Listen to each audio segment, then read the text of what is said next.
Welcome to ચેતુસ kitchen.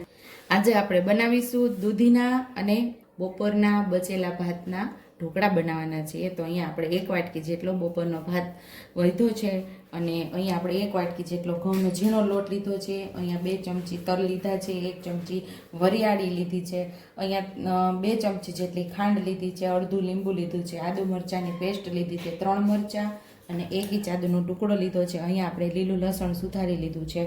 1 વાટકી એટલે કે 1/4 કપ જેટલો અહીંયા રવો લીધો છે, એટલો જ ચણાનો લોટ લીધો છે, લીલા ધાણા અને 1 વાટકી જેટલો કરકરો લોટ લીધો છે અને અહીંયા આપણે એક નાની દૂધી લીધી છે. તો એને આપણે છોલી અને ખમણી લેવાની છે. બાકી રેગ્યુલર મસાલામાંથી મસાલાનો ઉપયોગ કરી અને આપણે મસ્ત એવા દૂધી અને ભાતના ઢોકળા બનાવશું. દૂધીને આપણે સરસ છોલી લેવાની છે. મસ્ત એવી કૂણી છે આપણી દૂધી.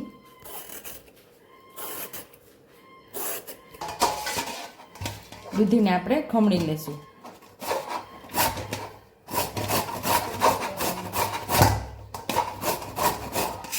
તો આવી રીતે આપણે દૂધીને ખમણી લેવાની છે. અહીંયા આપણે દૂધીને ખમણી લીધી છે. તો હવે આપણે એમાં લીલું લસણ ઉમેરી દઈશું, લીલા ધાણા ઉમેરી દઈશું, આદુ મરચાંની પેસ્ટ ઉમેરી દઈશું, ખાંડ પણ ઉમેરી દઈશું, સફેદ તલ ઉમેરી દઈશું. અડધા ઉમેરશું ને અડધા આપણે વઘાર માટે રાખશું. વરિયાળી ઉમેરી દઈશું.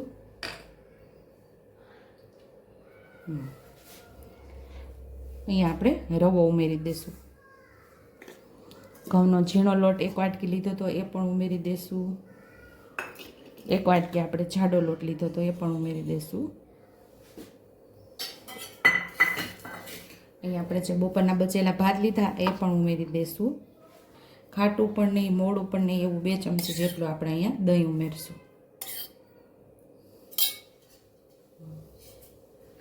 અહીં આપણે ચણાનો લોટ ઉમેરી દઈશું. સ્વાદ મુજબ આપણે મીઠું ઉમેરશું. 1 ચમચા જેટલું મોણ માટે તેલ ઉમેરી દઈશું. અડધી ચમચી જેટલી હળદર ઉમેરશું.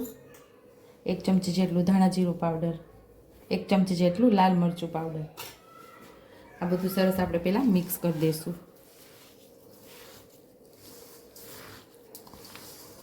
તો આપણે બધા મસાલા ઉમેરી દીધા છે અને બધું સાથે મિક્સ કરીએ છીએ. અત્યારે પાણીની જરૂર પડશે એ મુજબ આપણે પાણી ઉમેરશું. બાકી આમાં જ આપણો લોટ બંધાઈ જશે. દૂધીમાંથી પણ પાણી છૂટશે.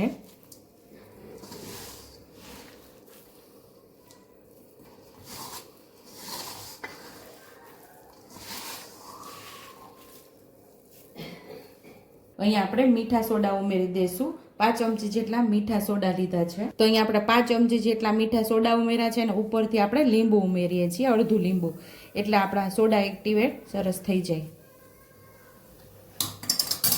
આ બધું મિક્સ કરી લેશું એકદમ, અને એકદમ મસ્ત એવા ચટપટા આપણા મુઠિયા ઢોકળા બનશે.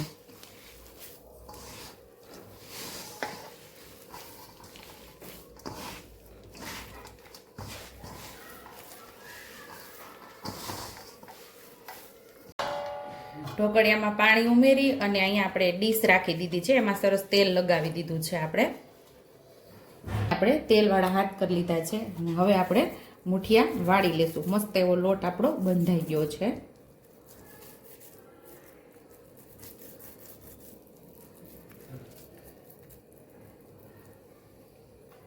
અહીંયા આપણે મુઠિયા વાળતા જાશું અને મૂકતા જાશું.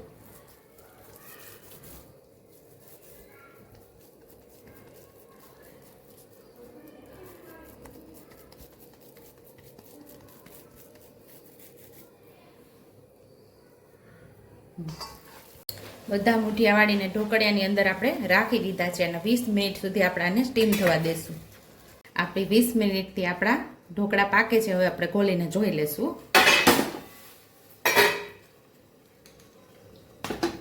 ચાકુ આપણું ક્લીન આવ્યું છે એટલે આપણા ઢોકળા પાકી ગયા છે અને હવે થોડી વાર આપણે એને ઠંડા થવા દેશું અને પછી આપણે એનો વઘાર કરશું. ઢોકળા આપણા મસ્ત ઠંડા થઈ ગયા છે. 2 ભાગ કરીને આપણે નાના નાના ટુકડામાં કટ કરી લઈશું આવી રીતે. તો નાના નાના ટુકડામાં આપણે કટ કરી લઈશું. ગેસ ચાલુ કરીને આપણે કડાઈ રાખી દીધી છે ને હવે આપણે એમાં તેલ ઉમેરી દઈશું.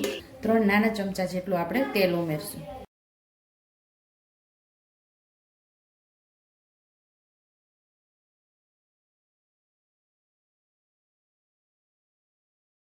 એક ચમચી જેટલી રાઈ ઉમેરશું.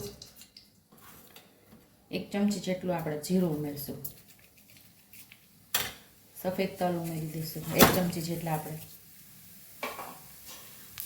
1 લીલું મરચું આપણે 4 ટુકડા કરીને ઉમેરી દઈશું. મીઠા લીમડાના પાન ઉમેરશું.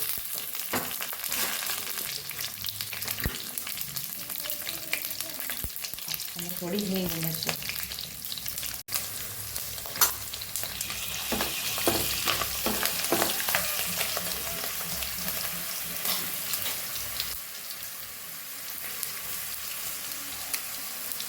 રાઈ જીરું સરસ ફૂટી ગયા છે. હવે આપણે એમાં ઢોકળા ઉમેરી દઈશું.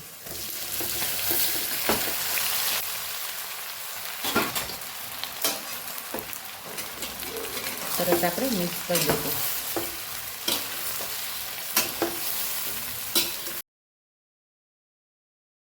ઉપરથી થોડા લીલા ધાણા પણ ઉમેરી દઈશું. એનો સ્વાદ બહુ મસ્ત એવો આવશે.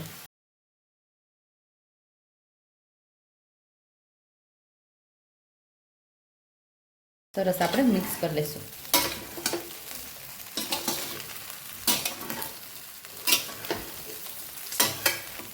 અહીંયા તૈયાર છે આપણા ટેસ્ટી એવા મુઠિયા દૂધીના ઢોકળા. ભાત અને દૂધીના ઢોકળા તો મારા દીક્ષિતના ફેવરિટ છે. આ રેસીપી જોશે ને તો એના મોઢામાં પાણી આવી જશે. તો તૈયાર છે અહીંયા આપણા બચેલા ભાત અને દૂધીના ઢોકળા. જો તમને મારી રેસીપી પસંદ આવી હોય તો મારી રેસીપીને લાઈક કરજો, શેર કરજો, સબસ્ક્રાઈબ કરજો, બેલ આઇકોનને દબાવતા ભૂલતા નહીં અને કમેન્ટ બોક્સમાં કમેન્ટ કરજો કે મારી રેસીપી કેવી લાગી. તો આવજો.